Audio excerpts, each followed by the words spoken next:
When it's time to talk tension, this is the one that people always kind of get hung up on. Do I need to adjust my tension? What should it look like? You know, when you're using the same weight of thread in your needle as you do in the bobbin, you're probably good to go. On a straight stitch, we have the picture right here that says 4.6 for tension.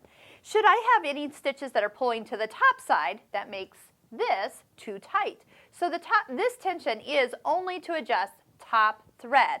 So if it's too tight, we would reduce it down to a smaller number. Now if you just touch it one time, a 4.6 down to 4.4 is not going to change anything visibly. So go ahead and change it. I always say a whole number's worth, or a good amount. So if I took it down to 3.6, it is now a red 3.6, indicating I've changed it. And now that will make the bobbin thread tighter because this is looser, kind of like a scale. If you make one lighter, then another one gets tighter. So depending on which way you need to go, you can always adjust it. Now to reset that, one easy way to do it is just to reselect your straight stitch, or the stitch you're on, and that takes you back to the black normal setting of the tension. Now, on this machine, you have the Deluxe stitch system, or thread portioning option. And what it's going to do is, for example, I'm going to pick a zigzag, and you'll notice your tension symbol changes to a different looking symbol. This symbol here is just like what you see on the front of your machine. If you want to actually see what this is, it's pretty cool. Lift up on the bottom part, and this part comes off. A little hook kind of will hook back in and lower back down.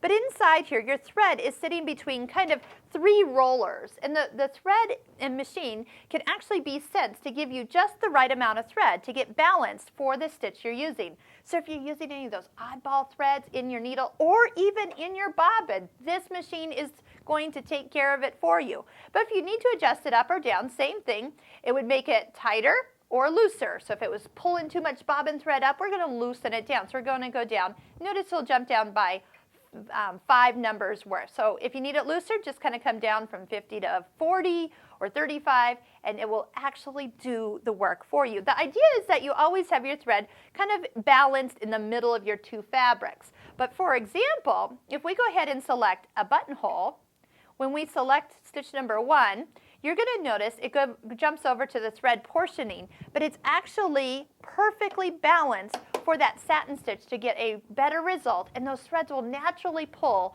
to the back side, which is pretty cool in my book. So it really doesn't have a lot of, unless you're really working with 2 different weights of thread, I don't really have to change this a whole lot.